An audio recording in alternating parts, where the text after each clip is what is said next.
Our program lineup here, we're going to talk to Lantonet Steins.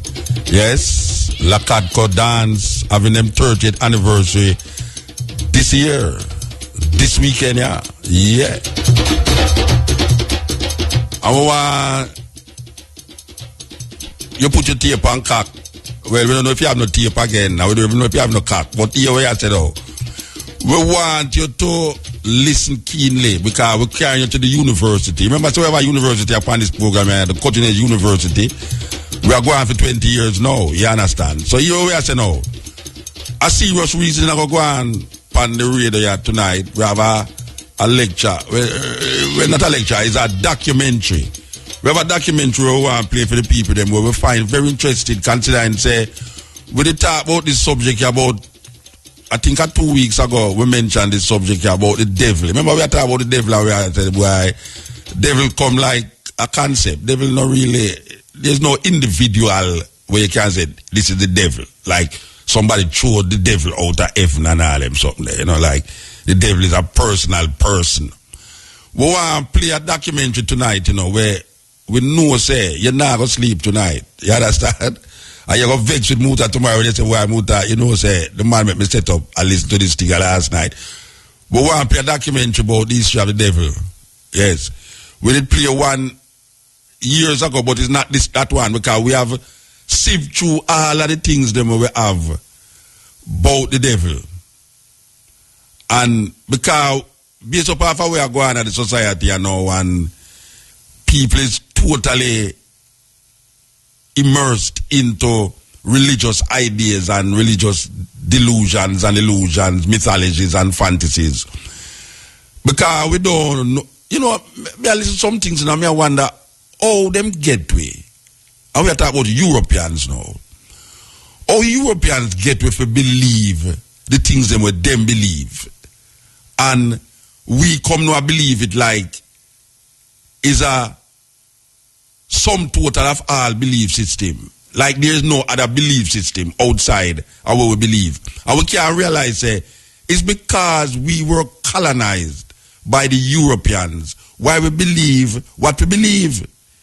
There's no reason to believe what we believe more than say the Europeans then believe it and it passed on to we and we believe it too. And we kill and dead and born and bear children for this belief system where really and truly is handed down to it.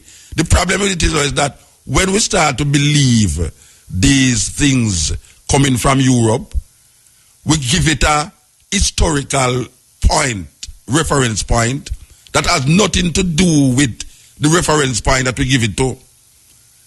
When we talk about certain things, for instance, in the Bible, when we talk about all Egypt and Israel and all these things, because it is so embedded in us, we don't even understand that there is an origin for all of these stories that we hear about.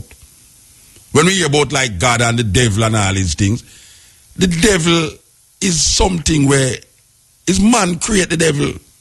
It don't have nothing to do with no person, no individual person. It's man that create the devil. There's no person out there that is going to do this. The only devil that exists is where man create. That is it. The only devil that exists is where man create. A man create the devil based upon his own perception of what him feel is bad or what him feel is good. Right now in Jamaica, I don't know who Jamaican people eat more, gays or the devil. You know, it's like a thing, you know. I don't know. Because I hear so much venom against gays and then I hear so much terrible things about the devil that I try to figure out if you had a choice in Jamaica. That is a weird choice. If you had a choice in Jamaica, who would you choose? Because based upon how Jamaican are going, man, may I tell you? May I tell you, man? So may I say now, the devil is something where is captured, captivated, manipulated, projected on the consciousness of black people especially Christian thinkers. And the problem with it, you know, is that Christians believe this thing to the point where they project it upon other people who don't believe it. And people who don't believe it start to believe it. It's amazing that a man believes in the devil so much, but yet still him do the things them where the devil tell him to do. Oh, you know where the devil the devil is an evil person. And the devil command you to do certain things. And you know, say, it's the devil, but you still do it. In opposition to the God where you claim. It's amazing. Everybody claim, every Christian, as a matter of fact, every westernized mindset believing that this person named the devil, yet still nobody can identify him or him look. Well, is she saying black? That is really the irony of the whole thing. Historically, the devil is a black thing with horns and fangs and all these things. Historically, the devil is black. So, maybe we are descendants from the devil. That is why we're in so much problem. Am I to believe that? Because that is how it come down to it. The devil in hell is black. When you have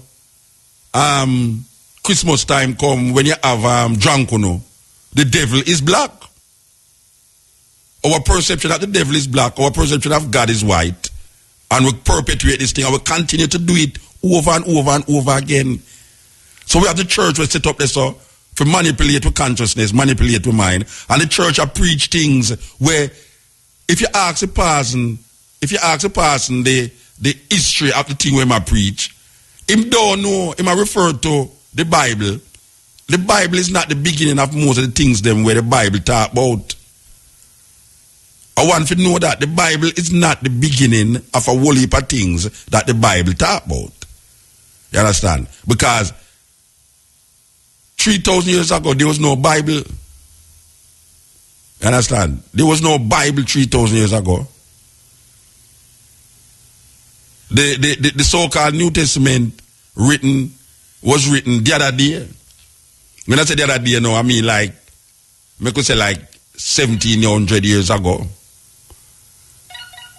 The concepts that is riveted in our consciousness, Isaiah, Jeremiah, all of these ancient Israelites, well, we don't even know because Isaiah look like a two-person.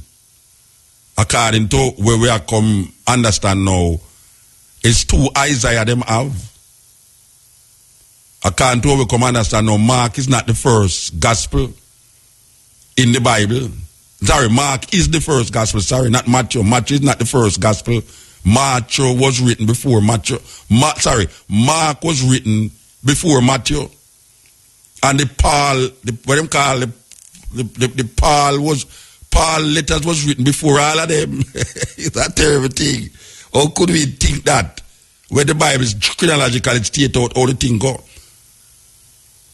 Now, tonight we want to delve into, delve come like devil, delve. We want to delve into a documentary that presents a historical point of view of how the devil originated, the origination of the devil. Historically. We're not talking about now where me believe, where you believe, but historically, how it come about, who bring it about, why it was brought about, and all these things. Because you're not going to hear this on no other radio station in Jamaica. Believe you me. Because they're afraid to play that one. Them boss are going to come tell them, say, why that they play upon the radio. And they're going to tell you, say, boy, people don't want to hear that. Well, here and now. We don't know how this program set up already. We set up the program that it can draw attention to certain things that maybe you don't hear in a theological college, or you don't hear in a science college, or a university outside. Or you don't have money for pay go to them university there. So we supply you with that information that the university would normally supply you with. So this is really a university night where we are carrying in a theological college that states non-apologetically about the devil. Can you imagine? We have a program on the radio where I talk about the devil. We are get terribly at all. Yes. So don't look off your radio because we know why you get afraid and scared, but we are get terribly at all. Yes. So don't look off your radio because we know why you get afraid and scared, but there's a beginning to most of the stories and most of the concepts and ideas that we hold fast to, that we need to understand clear. In this time of information, it's the man who has the most information can go win the war, you know. Yeah, it's information time now. And if you're not informed, you're going to delve into superstitions. And that is what is running most of our life, you know. Yeah, this is the Cutting Edge, and I remember they already go through the PSCs, informal Cutting Edge Aguania, so tonight, very informal, believe you me. Oh, we can't say IRFM with the part, because IRFM could have done all them things there. Trust me. If we don't have a radio station, we get fired long time. Okay, I would know say the program manager listen. All right. Here we are saying now, towards this documentary where we are telling about, we want to present to you a documentary that I think is very revealing and very informative. And this is radio that informs. You understand? So, here goes.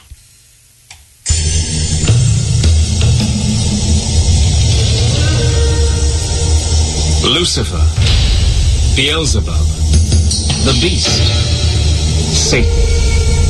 Hail Satan. Hail Satan. When you say Satan to me, I think God. He has been called many names. He has taken many strange and different forms.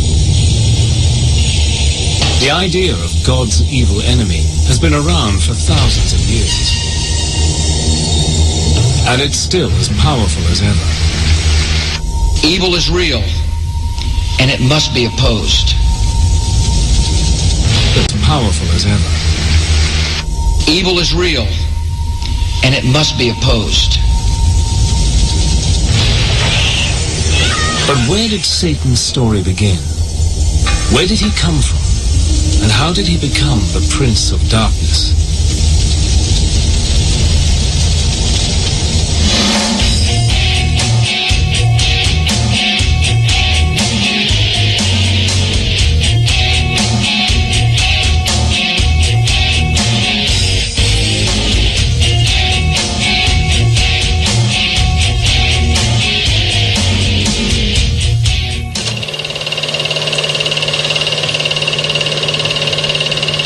More than 3,000 years ago, in the deserts and pasturelands of the Middle East, unknown hands wrote the earliest chapters of the Hebrew Bible.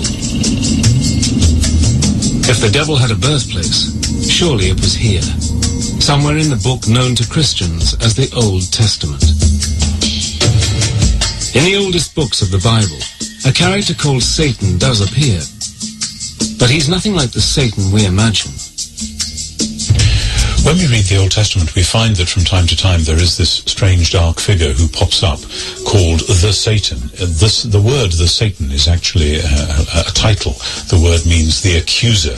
And to begin with, it seems that the Satan is one of the angels or attendants in the heavenly court. One of God's servants who, in a sense, had to do some of the dirty work. This Satan has no power of his own. He does only what God tells him. Nor is he a horrible creature with horns and a tail. There's no kind of prince of darkness, somebody who's standing opposite to God. Throughout most of the text, there's no concept at all of an evil force. One of Satan's earliest appearances is as an angel in the book of Job. In one of the best-known stories in the Bible, Satan argues that Job, one of God's most loyal servants, is only pious because he has a good life. God agrees that Satan can test Job by inflicting on him all kinds of diseases and calamities. In the end, in spite of dreadful sufferings, Job continues to worship God, and Satan loses the argument. The Satan who makes Job's life a misery isn't a demon or even a bad angel. And he doesn't live in hell. There wasn't any kind of concept of a hell like we have, you know, a place of fiery torment and torture. In fact, to the ancient Israelites, what happened when you died was really very little. You went to a place called Sheol, and this was just a sort of dark, shadowy place, a sort of underworld, where everybody who died went, irrespective of whether you were good or bad. So where is the Satan we know? Where's the fiend who's eternally at war with the forces of good? The monster who rules over the flames of hell and punishes sinners? Where is the fallen angel with his legions of demon helpers, tempting humans to do evil things so that he can win their souls? If the traditional devil doesn't come from the Jewish Old Testament, where does he come from? Since human history began, people all over the world have believed in demons and evil spirits. A few share some traits with our devil, like horns or a beard, but none are as powerful as Satan. So where did people first get the idea of an ultimate evil being?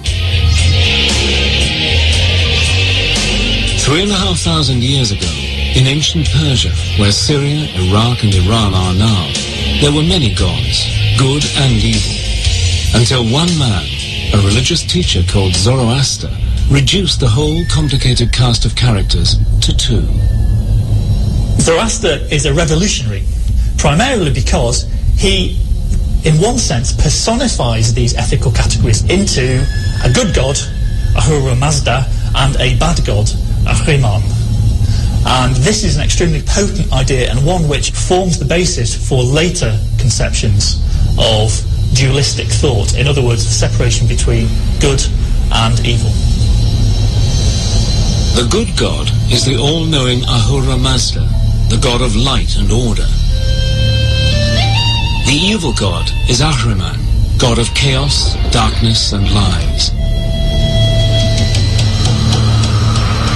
In Zoroaster's teachings, the universe is a battlefield between the gods of good and evil, and every person on earth must take sides.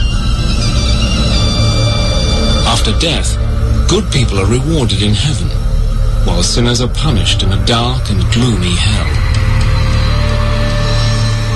It is one of those ultimate, rather attractive kinds of dualism, that this life is a struggle between good and evil, therefore choose good, between light and darkness, therefore choose light. Under the powerful Persian emperor Darius the Great, the teachings of Zoroaster become the official religion of the Persian Empire, an empire which includes the lands of Israel. The new Persian ideas about good and evil soon find their way into the Jewish scriptures. So we get a clear demarcation of what we call Jewish ideas, okay, and we can spot the Zoroastrian ideas in the Old Testament. They are there. Notions of heaven and hell, okay. The beginning of actually seeing the devil personified as the fierce opponent of God.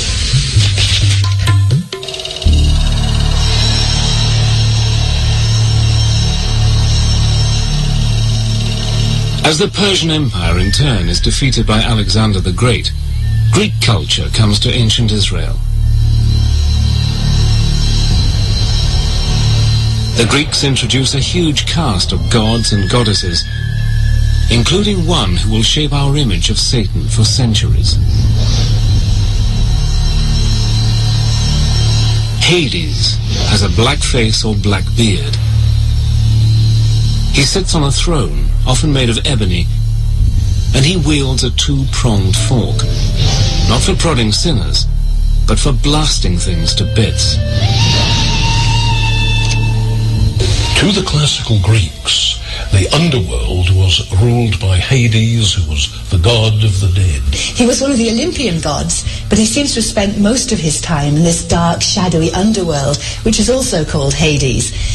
Now, he wasn't a very nice character. He seems to have been very morbid and morose, and nobody really liked him. None of the gods liked him, and certainly no humans liked him.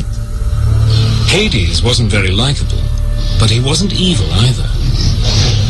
In fact, the ancient Greeks see Hades as a god of justice. They believe that when people die, they go to Hades, and he decides whether they go to a place of happiness or a place of misery.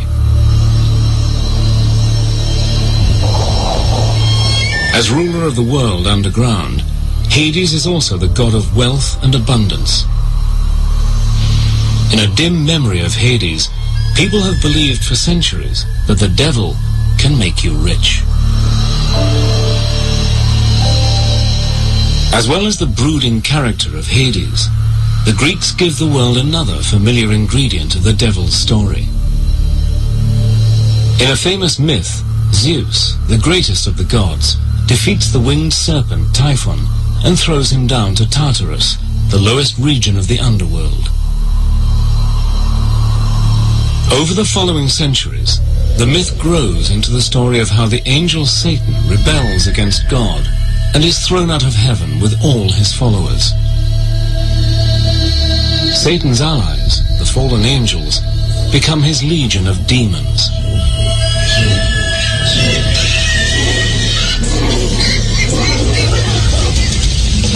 When we think of hell, we think of fire, lava, and sinners being horribly tortured.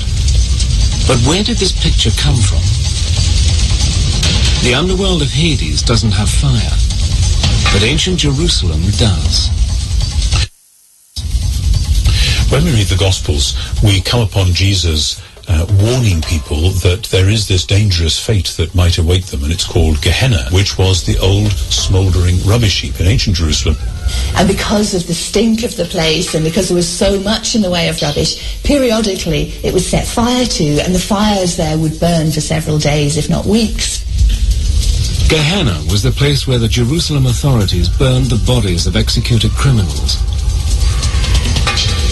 Over time, the place came to stand for something supernatural, a spiritual fate that would await the wicked at the end of time. Gehenna was the inspiration for the terrors of hell.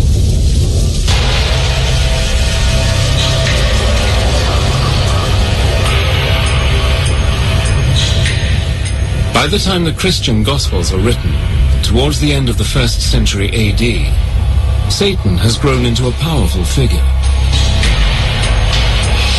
By now, Jewish lands are ruled by the mighty Roman Empire. It was a time when the Romans were hated bitterly. To many Jews and Christians persecuted by Rome, Satan is the evil force behind Caesar's throne. In the New Testament book of Revelation, the writer gives Satan one of his most mysterious names, the Beast, 666. The Beast could refer to the Roman Emperor himself.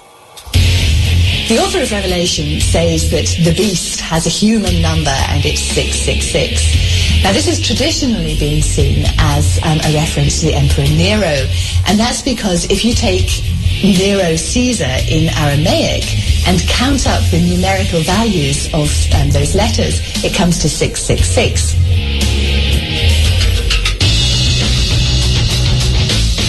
The book of Revelation says that the devil was sent down by God into the abyss, where he will be locked up for 1,000 years. When he gets out, the end of the world will come. An apocalyptic battle will take place as good and evil fight it out to the end. Satan will be let loose and will put up a final attempt to rule the world. This is kind of the dragon of chaos back again. This is evil opposed to God. So it's drawing on very, very ancient cosmological speculation, not so much from Judaism itself, but from the surrounding areas, particularly the Persians. So what does the devil look like at the dawn of the Christian era? Often he's got black skin and hair, like Hades, ruler of the underworld. His wings echo the story that he was once an angel, although they look more like the wings of a dragon. For thousands of years, the dragon was the symbol of an evil force. And it's from the dragon that Satan inherits his taloned feet.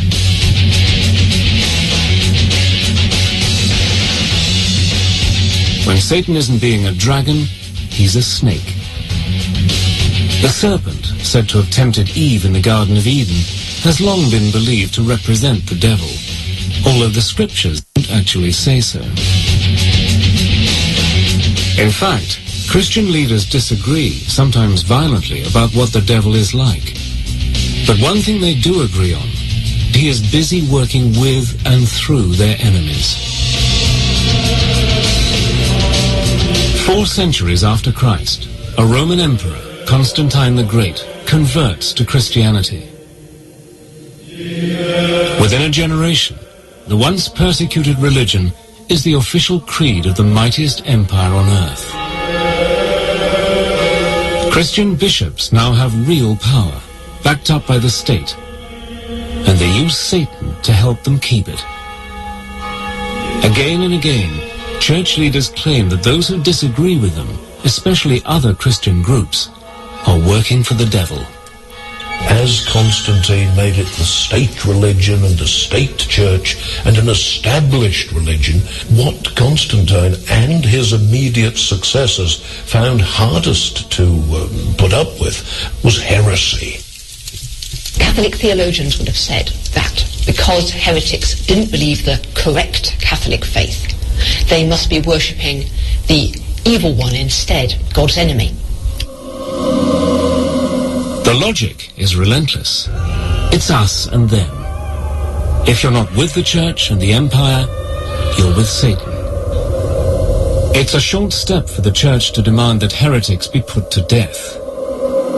The first executions come 450 years after Christ. Over the following centuries, the numbers of people killed for supposedly working for Satan grows to many tens, possibly hundreds of thousands. Under the protection of the Roman Empire, the Christian religion grows quickly. But the bishops worry that the pagan gods are far too popular.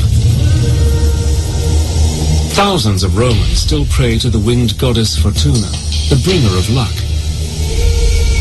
But the most popular pagan god of all is Pan. Christian leaders see him as a serious threat who must be discredited.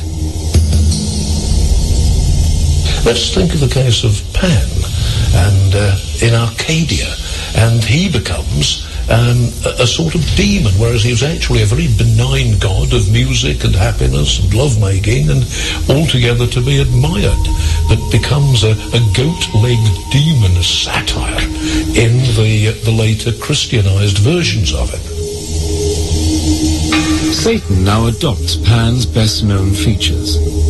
He becomes an ugly, leering beast with horns on his head. His body is hairy, and he has Pan's cloven hooves, although sometimes he keeps the taloned feet of the ancient dragon. So outlandish has he become that he often has a second face on his belly. One of the greatest thinkers of the early Christian church is St. Augustine. Augustine is keen to show that the old nature gods are dangerous demons. According to Augustine, male demons called incubi appear to women at night and seduce them. Even more disturbing for Augustine, saintly men could be visited in their beds by female demons called succubi and forced to do sinful things against their will. When, during the long dark hours, their frustrated minds produced all sorts of sexual visions and erotic pictures, and they had to expel these from their minds. And thought, well, how on earth could this have come into my pious, celibate mind? It isn't me. This is an entity. This is something downright evil.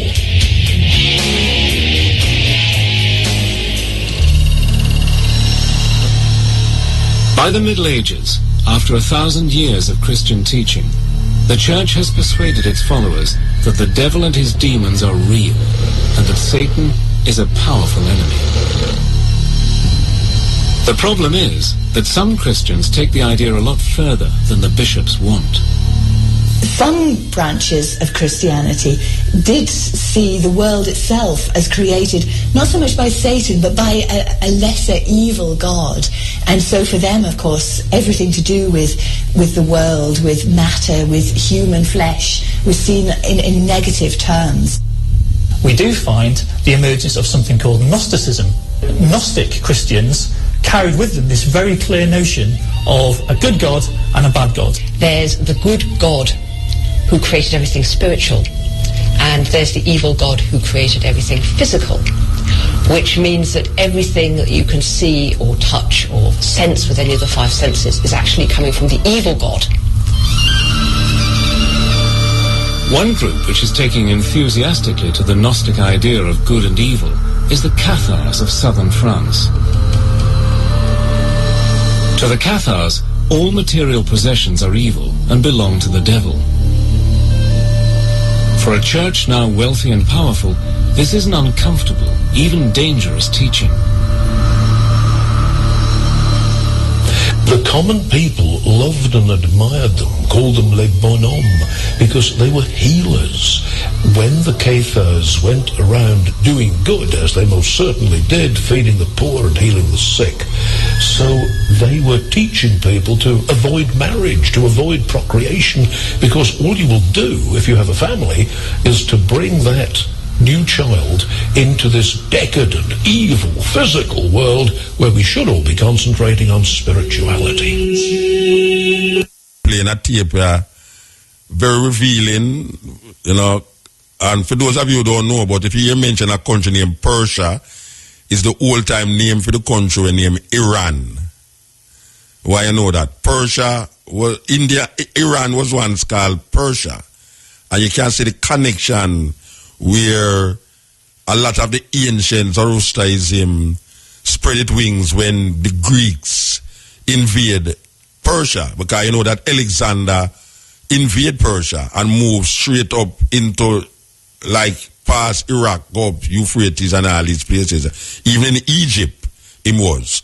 But why it's so important to understand how we get influenced by this fable, this mythology, is that because the Europeans was the dominant force in the world, where the Greeks take over, and the Greeks' influence in that part of the world, when named Jerusalem, was so dominant and prominent that the Judaism that we see as Judaism, where the Old Testament is supposed to connect to, a lot of it was influenced by the invasion and the dominance of Greek mythology. Just like how now we have in Jamaica, you know, and we was dominated by England. A lot of our perceptions and our stories, our nursery rhymes and all these poetry and all these things is dominated by English, the British. So we have to look at it in the context of we are influenced by the colonial masters, and the colonial masters was British. The Jerusalem and all of these places in that area was influenced by Greece and Rome, because there was a time when Greece was the dominant colonial masters, and then the Romans come and dominated. So a lot of the influences, a lot of the style of writing, the style of dressing, and just the style of thinking was dominated by the Greeks and the Romans in that time. So religion never escaped it. The culture of the people in that part of the world never escaped the dominance of the colonial masters. You understand? We have to recognize that we never escaped British colonialism and the culture that British culture brought when they colonized Jamaica. So it is not far-fetched to understand that the people who is writing the Bible, the first time the New Testament was written was in the Greek language. I will say time and time again that there is no word for Jesus Christ in Amharic. The Ethiopians use the Greek word. As a matter of fact, the name Ethiopia itself is Greek. So you must understand, even in Ethiopia, the most ancient country, was influenced by the Greeks, to the point where Ethiopia is still called Ethiopia. And it is an Ethiopian word. And the name that the Ethiopians use for Jesus Christ is a Greek name, Jesus Christos. So, I say no more. We'll go back to this documentary. If you were Catharist, then you were actually in league with Satan. To question the church was to question God. Pope Innocent III announced a crusade against the Cathars. He tried to convert them back to Catholicism. That hadn't worked. The only thing he could do now was kill them.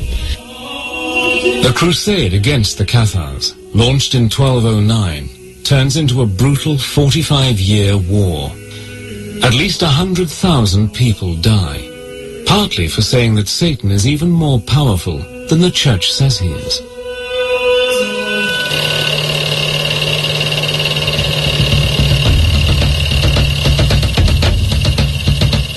The crusade against the Cathars is against fellow Christians, but for almost 2 centuries, the Crusades are mostly about fighting Islam for control of the Middle East. In medieval Europe, Islam is seen as a heresy, the work of the devil. Muslims too are quick to claim their enemies are in league with the evil one. In the Quran, Muslims are instructed to fight against non-Muslims because they are friends of Satan. Both sides, inheriting the ancient beliefs of the Persians, see the world as divided into good and evil, justifying all the horrors of war and conquest. The Crusades leave a sinister legacy. In the middle of the campaign, Pope Gregory IX founds the Inquisition. Controlled by the Dominican Order of Friars, the Inquisition's job is to find heretics and hand them over to local princes for punishment. The Inquisition gave people plenty to be frightened of. It gave them the fires of hell to be frightened of, and it gave them, in a more immediate sense, the Inquisition itself. They had the right to arrest that person without telling them who'd accused them, or indeed what they were accused of. The accused are guilty until found innocent, and can be held for as long as the authorities want. Anyone who questions the Inquisition is immediately suspected of being in league with the devil. In the fight against Satan and the powers of evil, medieval rulers believed that, as in any war, information is vital. Up till now, the Church has not officially allowed Christians to be tortured, although torturing Jews and Muslims is acceptable. But in May 1252, Pope Innocent IV rules that Christians suspected of heresy can be tortured until they confess they are working for the devil and inform on co-conspirators. Once you've set up a debate that defines somebody as a Satanist, as a servant of Satan, then you have put them in a position where you can do what you want to them because you are justified by working for the forces of good. Generally, once somebody had been accused of heresy, there was no way they could clear themselves. No matter what they said, because they were a heretic, therefore in league with the devil, therefore anything they said was like to be a lie. But the torturers can't do whatever they please. They are supposed to follow strict guidelines. In theory, and according to Pope Innocent IV in the middle of the 13th century, torture should be limited, it should not draw blood, it should not lead to serious permanent damage to the person who's being tortured. In practice, these regulations are not always followed. But there's also something which the psychologists would refer to as a rationalization process, that it could all be very well for them to say, oh yes, we're trying to save your immortal soul, we're trying to keep you out of hell, we're trying to prevent the devil from getting you, and what they really mean is we'd rather fancy your farm.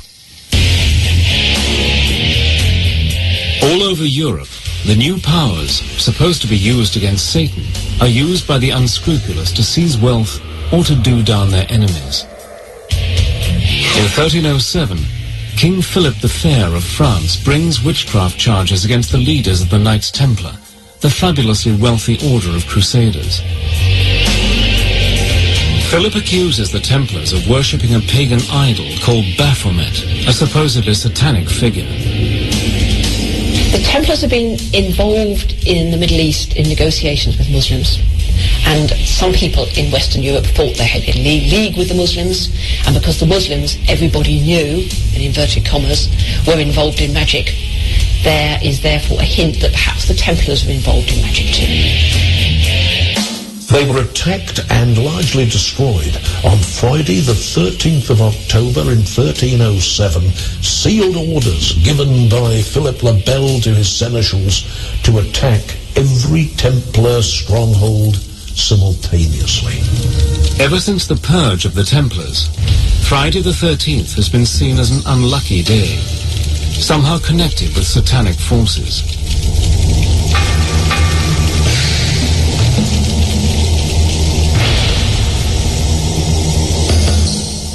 In 1320, the war against Satan is wound up another notch.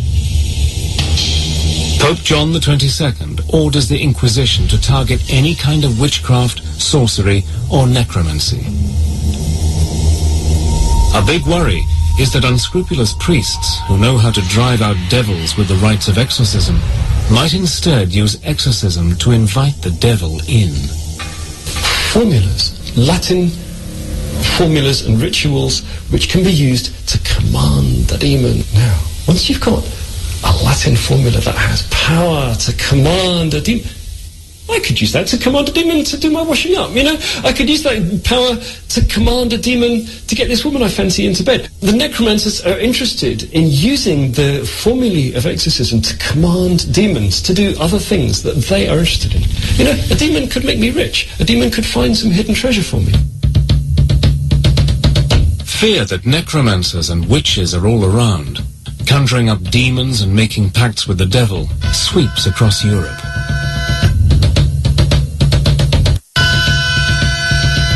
One of the first cases investigated by the Inquisition is in the Irish city of Kilkenny. In 1324, in a dispute over inheritance, one of the richest women in the town, Dame Alice Catala, is accused of witchcraft, heresy, and of having a demon lover called Robin.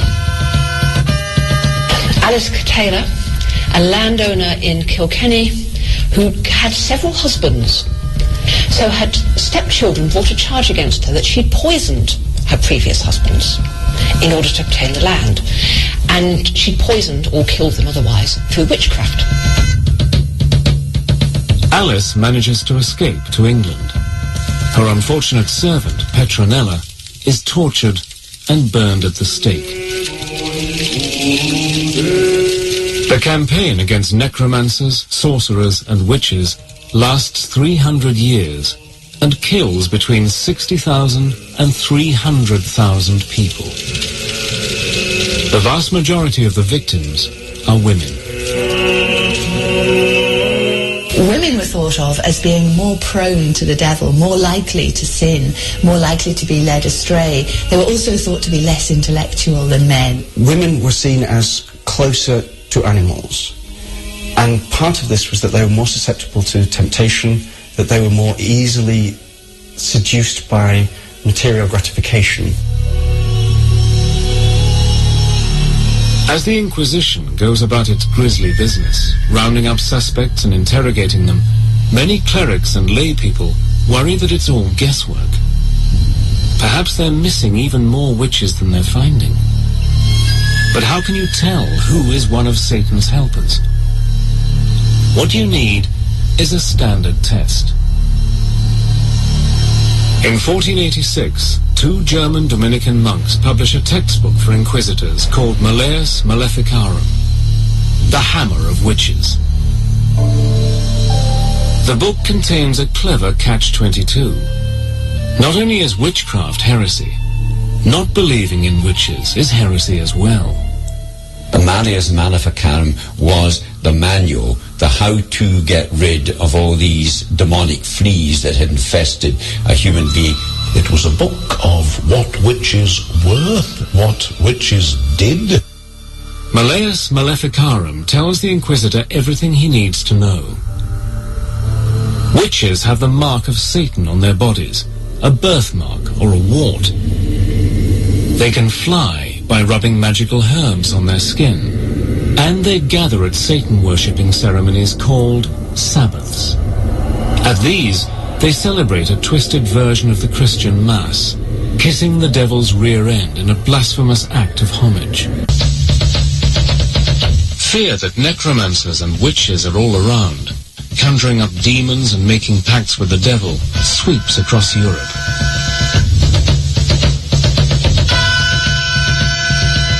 One of the first cases investigated by the Inquisition is in the Irish city of Kilkenny. In 1324, in a dispute over inheritance, one of the richest women in the town, Dame Alice Catela, is accused of witchcraft, heresy, and of having a demon lover called Robin.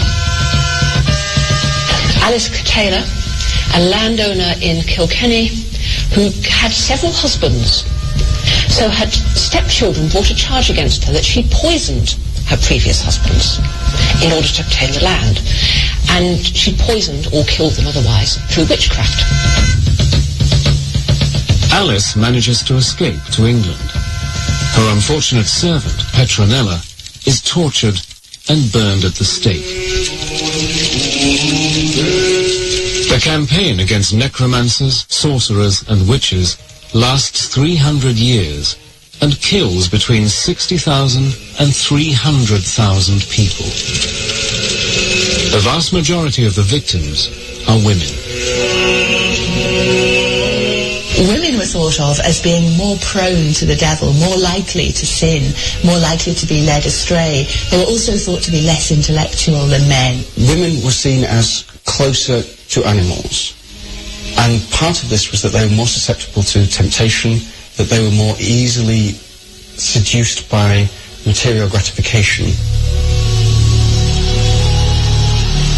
As the Inquisition goes about its grisly business, rounding up suspects and interrogating them, many clerics and lay people worry that it's all guesswork. Perhaps they're missing even more witches than they're finding. But how can you tell who is one of Satan's helpers? What you need is a standard test. In 1486, two German Dominican monks publish a textbook for inquisitors called Malleus Maleficarum, the Hammer of Witches. Yeah, this is the Cutting Edge on IRFM, and is a lesson in the development of how the devil developed into what we know called the devil. Nobody can identify this individual. People identify actions that they claim is not good as devil actions, what is only evil. It has nothing to do with a person or a thing that is outside of the human being, that is driving the human being to do these things, unless the outside thing is what stir up the psyche of the person who then now do this evil thing. In other words, for instance, if a child do something wrong and you tell the child not to do it and the child continue to do it, there is something in your consciousness, in your mind, that is getting so aggravated that you need to lick the child. To feel say the child must stop, and the only way you can stop him is to give him a rotted lick to make him stop. And then you continue to say now that is the devil make the picnic go on so. But then you lick the child and the child drop down and dead. You start to say, no, boy, you never mean to lick him so the devil trying you, say, man. You never mean to lick him and kill him. The actions is what is conditioning the consciousness, or what is conditioning the psychology. It has nothing to do with any individual entity with two hands and a black, somebody with wing, black wing, and sit down upon a ebony throne. But one thing we can learn out of this documentary is that, one, the idea of Friday the 13th. You know them if you go in most places, you do have a 13th floor. When you go in an elevator, look here how tall the building is. There's no 13th floor. Them skip the 30. It's like one man that skip 2 in a Jamaica and say they're not 2. Them say 1, 3. Well, there's a superstitious belief about the evil of the 13. That's why they make moving him Friday the 13th. it all come down to the idea, the time when the Knights Templars were killed. And on the day that they were killed and massacred, it was seen as an evil day, Friday the 13th. The idea of the Pope being 666 is a man named Martin Luther King turned that number into, from Nero, which you hear upon the documentary, that it was Nero. I don't know how much people know about Nero. Nero was the emperor of Rome. Them say, Nero fiddle while Rome burn. The idea of that mark of the beast was first imposed upon the emperor Nero until the German Martin Luther come, the Protestant breakaway, and then declared the papacy the mother of all lots. And then we see the 7th day them come and take up that also. And now we see even Rasta come with that superstition about the mark of the beast 666. Now you can't get them kind of thing out of people's head, you know. Because when I try to get it out of your head, I try to say there is a historical reference point to the origin of these belief system. There's somewhere, it's not you started, it's not your grandmother started. It started from centuries, hundreds, couple thousand years ago. This was something that was created for a group of people or a nation of people. And then it depending on the conqueror. Because you think in the conqueror's mind. So depending on who conquer your country, you start to think in a their consciousness. So the Greeks conquer Persia, and the Greeks conquer Rome. The Greeks conquer Jerusalem, and they left marks of their mythologies there. They remember also that the Greeks went into Egypt, and a lot of what the Greeks recognize as their own is semblance of Egyptian mythologies.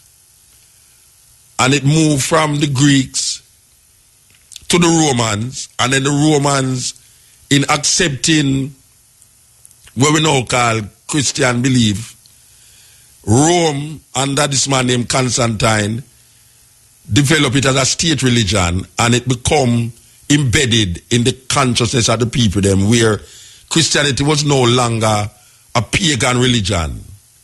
Because there was a time when Christianity was seen as paganism. A whole lot of people don't know that, but it's true. In Rome, Christianity was once seen as paganism. And when Christianity flourished because of this Roman emperor, it became a state religion. And most of the doctrines of of Christianity is based upon what Constantine declared to be appropriate for the state, the Roman state. So the Romans conquered Jerusalem and demolished Jerusalem, and so Jerusalem become almost like a Roman colony. And there is where we have a lot of the influences of Greco-Roman culture and what we now call the Holy Bible. A lot of people don't want to accept these things, but it's true we attack. We send the people them the wide way. You know, theologians will tell you that. I mean, Ian Boyd will tell you that. Ian Boyd knows it's true Mutabaruka attack, and a lot of scholars out there will study all these things. No say, even though we never go to school, go study these things, but because of our private trying to figure out and understand really what we believe in or why we believe in or what we believe in, we go out, they go find it out ourselves. We are saying that most of what we take for religious belief is given to us by Europeans, especially the Greeks and the Romans, what we call the Greco-Roman understanding of what we call religious belief. We in Africa have our own understanding, our own religious ways of understanding our own belief systems. But because we were colonized by these people, We refuse to accept what we had in Africa. And we give up that. And somehow we don't even give it up. We never even know that. Because we're born into colonialism. And because we're born into colonialism, there is no teacher of Afrocentric spirituality or African spirituality to guide us into that, and then we can choose if we want African spirituality or if we want European understanding of spirituality. We never able to connect or have a choice. We never have a choice of spiritualities, of religious beliefs. We never able to connect or have a choice. We never have a choice of spiritualities, of religious beliefs. So we grasp the Greco-Roman understanding and we demonize everything else. You hear the people say, Christians who don't accept certain things in Christianity was seen as devil worshippers too. So it's not only non-believers get what them call under the Inquisition, you know. Remember, I say it's the Pope them are uphold, you know. It's the Pope them are uphold in Europe. And if you're not with the Pope, you're supposed to be burned at the stake. Even if he's a Christian. Even if he's a Christian, if you're not with the Pope, you was burned at the stake. You were seen as practicing witchcraft. So everyone have to line up themselves with the Pope of Rome. There's a story about Elizabeth, Queen Elizabeth I, where the Pope of Rome tried to kill her because she started to take a different turn, a different way, and them send people to kill her continuously. And she manipulate, and then she never get killed by the Pope. But the popes at that time were some evil people. When them talk about Africans who are do this and do that, them now forget say Europe go under some serious medieval dark, I mean, whatever the word is that can describe evil was in Europe. So we look at this documentation and we are saying, after analyzing this idea of devil and God, these perceptions that we have of the devil and of God, it's not because we critically examine the philosophy of these ideas. It's because it was given to us from birth. And our minds is so embedded from birth into it that there is no other way. There's only one way, because there's no other way. Because the only way you can choose is if you have something to choose from. And the from is very important here, because you can't choose from one. There's no choice in one. When a man say, him choose this, you can't choose this if you never have something to decide that your choice is this. You choose it because the choice of wanting or understanding came from somewhere that is not of your choice. A man wear a denim pants and him say, yeah, I wear a denim pants and me choose to wear the denim pants. Yeah, of course you choose to wear the denim pants. But get right down to it, man. Maybe if you had a choice between not wearing a pants and wearing a pants, you wouldn't wear a pants, but because the society set up a way for you to wear pants, you have to go wear the pants, and if the denim pants is in, based upon a fashion and what I wear, you wear the denim pants too. Just like our advertisement make you choose where you don't want. But you choose it. You can't choose, as we say, people don't have a choice when it's only one thing. You have to have more than one thing to actually make a decision. You see, and this society is one thing you have. One thing. You have to come outside. You have to go outside it. To come realize, there's something else. It's like a man lock you up in a box for years. And you come out of the box. And you say, boy, I don't like coach, I want to go back to the box, Rasta. You don't have a choice when there's nothing else to choose from. And this society and the religious belief that is embedded in the Western mindset, you have to come out. You have to start to search. You have to start to figure out. You have to start doubt. You have to start relax certain ways and come and say, but wait, what them I teach me over the years? How it goes so? How the things stay so? How poor people are get poorer? And we're supposed to love that because the Bible said that. Or the Bible actually say, it is easier for a camel to go to the eye of an eagle and a rich man to enter the kingdom. And you actually sit on your belief say it's an eagle, like where you saw with. It's like, wow. You really believe it's an eagle where you saw with it that about. Because whatever, if you understand, say, but I know that they matter about. So it leaves in a position say, boy, I don't want to get rich, Rasta. Because rich man can't go heaven and all these things. And you really sit down and think that. The man say, just want to have enough. What is enough? And they make you want to give up the beauty of what life is all about. And make you feel, say, there's something better out there that you don't even know about. You don't even know about. You don't know nobody who experience it. It's just a hearsay. And all of these things is coming from mythologies that was created and designed to make you feel insecure about your life. And that there's something, it's like the Islam, it's like Muslims. Them promised the man to tie on a bomb on him, to blow up some people, to be a martyr, because when him reach into heaven, him going to sit down with a lot of virgins.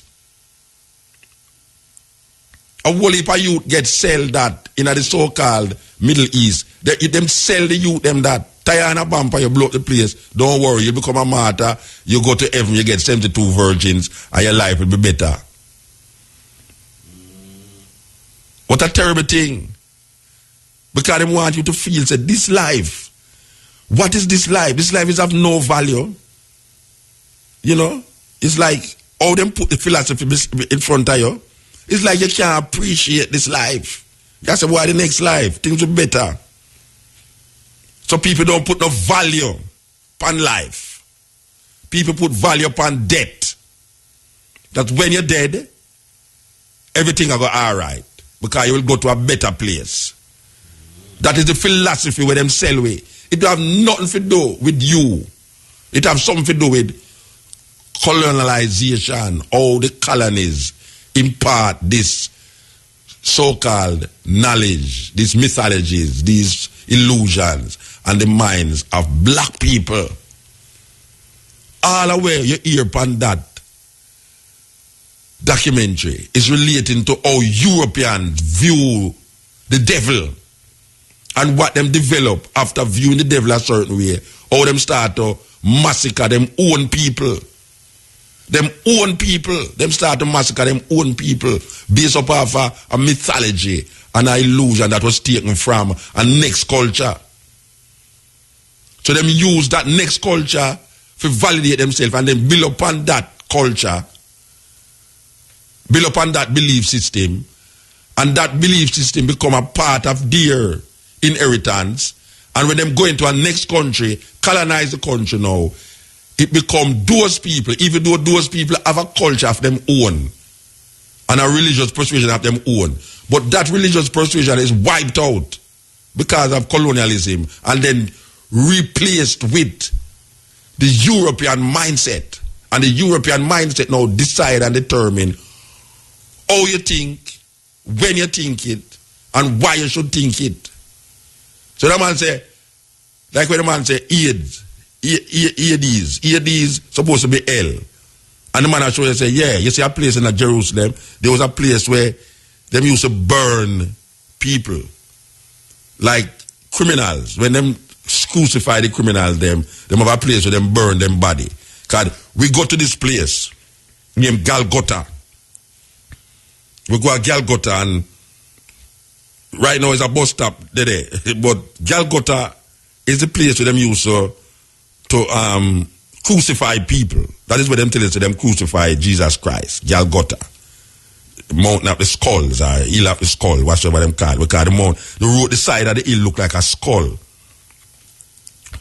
And them I show you say, this is where them used to kill, this is where them kill, criminals. Them bury, not that bury them, them crucify them. But there's a place now where them take them out, them carry them, go burn the body. Because your cultures like that. Them don't keep bodies certain way, them burn the body, right? Alright, so the burning of the body represent a certain look and a certain thinking. And this place is where the idea of you shall burn in a bottomless pit, hellfire, bottomless pit, is this so it come from that pit that them put the dead bodies in and burn it, now become your resting place. If God don't like what you do, He's going to show you in a bottomless pit with fire, a burn and lava and brimstone that's a burn you for 1,000 years. Who create those things? Who have the people then in fear and collect their money? Because the more you have fear about this thing, is the more you will want to give away your inheritance. And that is where we see a go on. Because right now, black people, especially in this part of the world, who embrace this idea, we don't have no land. Landless. Land is the basis of power. If you don't have no land, you don't have no power. Most of the wars that has been fought in the world was fought over land. So if you don't have no land, you don't have good house, because if earthquake, hurricane, or anything which was sent by your God, if it comes you first, it leak. When it's you, mostly I go to church. So isn't it ironical that the people them who go to church most is the people them who is affected most by an act of God? Think about it. The people them who go to church most in a poor countries like Jamaica, when an act of God leak, it's them first it crush up and kill. How is that mindset?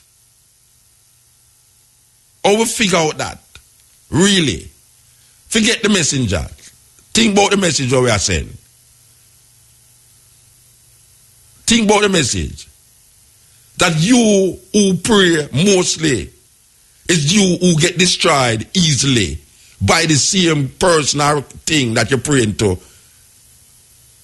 And the church represent that force that maintain this supremacy over the people, this fear and this doctrine that has been perpetrated and created by the Greeks and the Romans for thousands of years, and it keep going on and on and on and on. But guess what?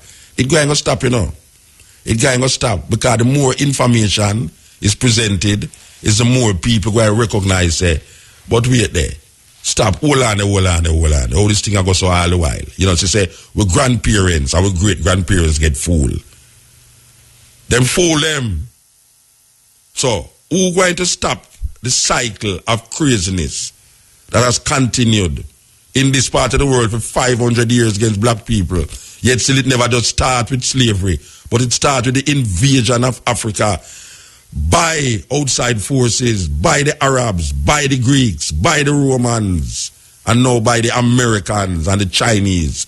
All of them invade Africa and now continue to perpetuate the illusion and the lies and the minds of black people to make black people feel, they hear this devil is a black person with black wings and two hands are pushed out of them head.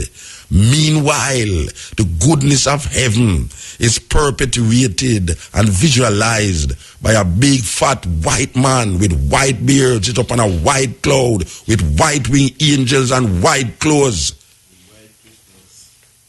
And we sing in the churches, though our sins be like scarlet, but it shall be as white as snow. Because everyone dream of a white Christmas. What a serious thing. Serious thing. I have an idea. Why don't you turn this thing into a church? You could make a bundle of money. And, of course, that's what he did. He has been called everything from a carny to a manipulator to a brilliant philosopher. The truth lies somewhere in the middle. There were doctors, lawyers, college students, factory workers, farmers, you name it. They came from all levels of society. In spite of the invented rituals, mostly staged for the cameras, neither LaVey nor his followers believe in a real devil. What LaVey admires is Satan the rebel, the nonconformist, provoking the establishment. Predictably, America is fascinated and outraged.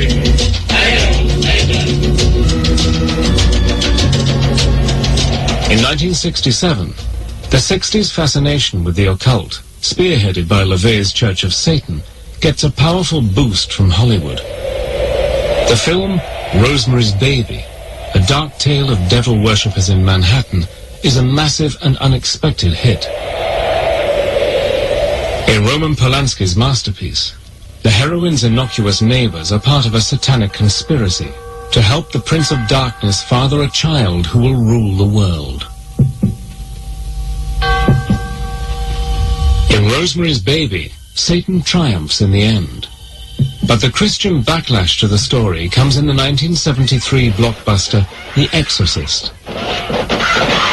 This time, the devil, who has possessed a young girl, is defeated by the forces of good in the shape of two priests. The Exorcist. The old belief that women are especially susceptible to satanic influence is revived 2 centuries after the Salem witch trials. We would be seriously in error if we were to underestimate the power of Hollywood. I think the biggest impact was probably around the time of The Exorcist. I know many people I've talked to about the movie, especially those raised in a Christian household, who are very frightened by it, very upset. It's the war between good and evil, but evil is in a whole new dimension, and it's very personal. It made being possessed almost fashionable. That the numbers of people who were seen to be possessed just took off. I've been invited to exorcise people who were convinced they had a demon, and you will get people who put them through it. And it can be very violent and very dramatic and very expressive, but it can really flip someone into serious ill health. Hollywood's discovery that fortunes can be made with stories of possession and devil worship stokes the fires of a paranoia that has lain dormant since the days of the witch trials. In the 1980s, stories about a vast conspiracy of organized Satanists sweep the media. Known as the Satanic Panic, Christian groups allege mass satanic abuse of children and tens of thousands of kidnappings. Part of the Satanic Panic started with accusations of satanic ritual abuse. Groups of people who declared themselves as Satanists were believed to be taking people and children and damaging them. There were all kinds of dark suggestions about children disappearing and about child sacrifice and ritual murder. Although hundreds of people are arrested and imprisoned, when the FBI finally launches a full-scale investigation in the United States, it concludes that the satanic abuse allegations are all groundless. We just want to mention, as the man talk about satanic abuse and groundless, there was a time in Jamaica when the people them used to say Rasta fall into that category, where them say we used to take children and carry them into Warwick Hill and sacrifice the picnic them. This is we Rasta who don't ever want to eat a fish, much less. Them used to say that about Rasta in Jamaica. I want you to know that. They don't know a far-fetched thing. Rasta used to take people and take children, as a matter of fact, Rasta was the boogeyman at that time. Because we just say we are black art, man. Now a whole heap of Rasta now turn white art. But we are black art, man. In a them days, they were a black we are dealing with like Paul Bogo, we say black for black, skin for skin, color for color. So, when you hear the man talk about witch hunt, when them used to say satanic people take away, the FBI investigate and find, say, no go so. Well, we never say have no people who are take a picnic. Because right now, people are take a picnic in Jamaica for a different reason. You have pedophiles in Jamaica.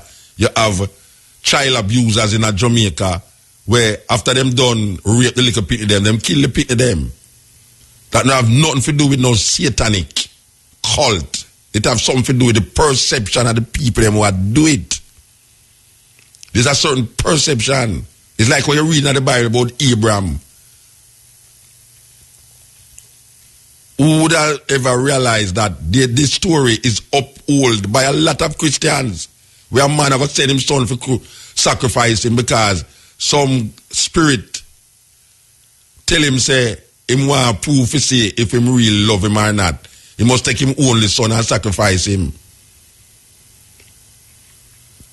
So the symbolism might boil down into Christianity where them sure we say God gave his only son. That is the greatest love that a one could show to a next one. That he gave him only son. The only son, suppose the death of this son supposed to save the world, but guess what? You see, from that son dead till now, evil rise up more than ever before. And we see it manifest right now in a Jamaica. Where Jamaica is the 5th most murderous country on the earth. And it have the most churches in the world. Oh, nobody now, we not think for them something. I now see the things. It's something wrong. Something wrong, Rasta. Something wrong. If we have so much church in the world and the most murderous place in the world, then something must wrong. And people they talk about, well, you see, we are blessed because of hurricane or liquid. Watch a man. I want to go and talk. Hurricane or lick your house. But want to the one house to mash up. Want to look at you to drown. And all these things. If it not happen to you individually, you say nothing not happen. But you have thousands of people. Want to the man who are planting banana them.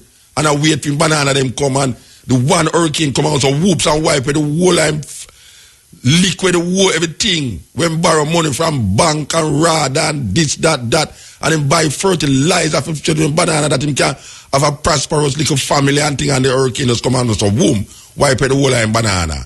And you down on the road that talk about, well, I'm a glad boy, I say not happen. We God bless. God bless. The man I said Mary lose all line banana. A little man just get a little money for build up a little shack for put him family in her. And when him put him family in a little shack, the hurricane got to whoops and blow him little shack. Him picking them now, nowhere to live. Him have to go in an arena. Him have to go at Portmore Center and all these places for go lay down in a where him done set up himself already. It is easier for a camel to go to the eye of an eagle than the rich man to enter the kingdom of God. That is what I'm saying. You get it in all periods of history. I think you get it much more virulently nowadays because one of the most potent instruments for spreading hysteria is the modern telecommunications industry. If members of satanic religions mostly don't believe in a supernatural devil and don't pray to Satan, what does the devil represent? Some Satanists claim the devil stands for a spirit of change.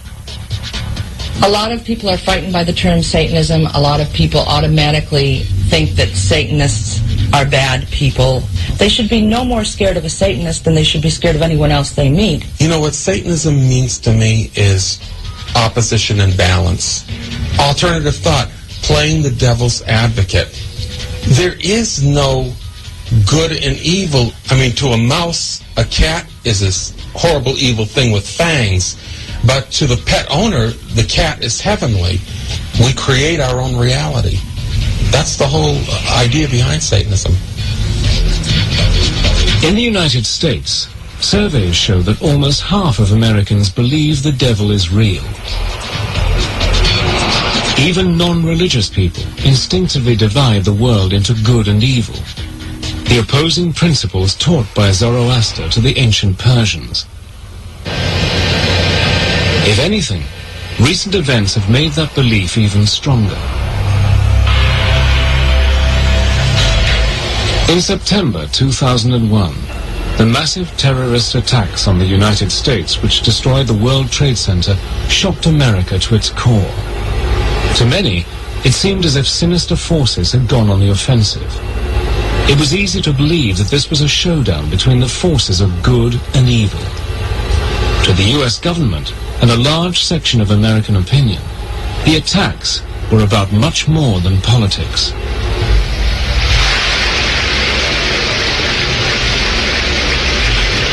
We've come to know truths that we will never question. Evil is real, and it must be opposed.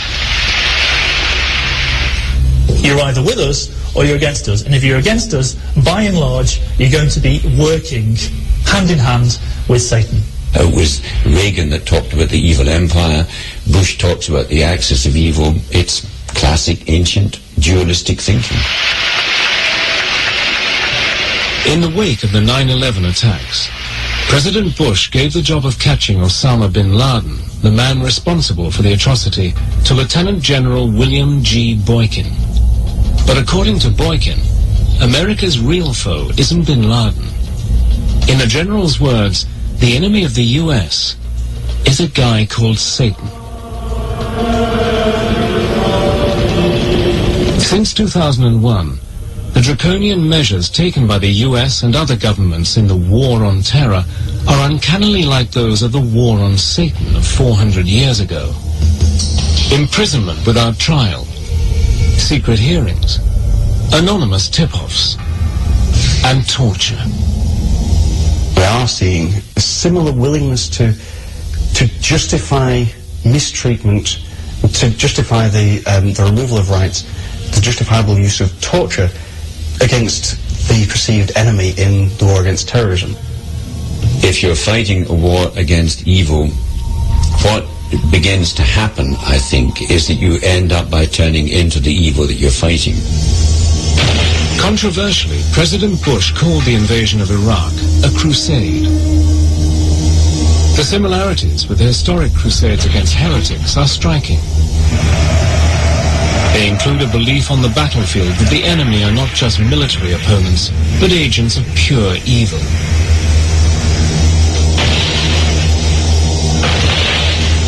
In November 2004, as US forces launch a massive attack on the Iraqi city of Fallujah, a senior Marine officer, Lieutenant Colonel Gareth Brandle, makes clear who he thinks the enemy is. The enemy has got a face. It's called Satan. He's in Fallujah. We're going to destroy it. It's embroidery, it's myth-making, it's poetry. It can be good fun, except that it has produced great evils. A human invention, but one that's rebounded on us because it's given us permission to do terrible things to each other, which is why I think that we should close hell down and finally banish the devil and get rid of him.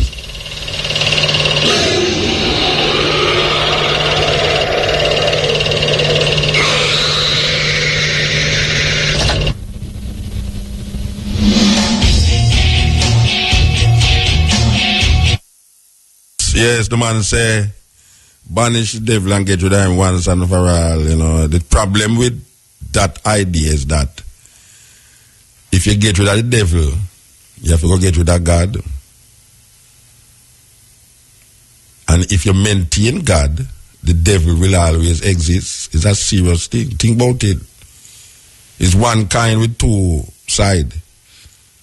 If you continue with God, you have to continue with the devil. And if you want to get rid of the devil, you have to get rid of God. So human beings inside of this Western world have a serious dilemma to deal with. So the point is that there is no heaven in the sky, nor no hell under the earth. Heaven and hell is a human construct in the psychology of trying to understand actions that human beings perpetuate, whether in the interest of other human beings or at the detriment of other human beings. So when we look at the action, we say there's evil actions, and good men do evil things. Evil people who claim say them baptize and is the Holy Spirit that hold them, they also is susceptible to evil. Evil and good emanates from human beings. No other creature on earth have that philosophy. There's no good and evil in the mind of the lion or the tiger or the elephant. And you will train a dog to be other than a dog. But a dog is a dog. And when a dog is amongst other dogs, he behave like a dog. Human beings destroy the goodness of the human perspective and become other than humans. You know, everyone say human neither because you are no man. You know, them way there. It's like the language is so limited that you don't even want to say human. Because human is a kind of man. It have nothing to do with the original man. But what we are saying is that the devil only exists in the mind that conjure up the devil. There's no under the earth person that is waiting for you in fire. There's no person under the earth that is waiting for you in fire. And no one that has died come back to tell you that. But why, if nobody experience it and tell you, why we hold it as a knowledge? Why we hold it as knowledge based?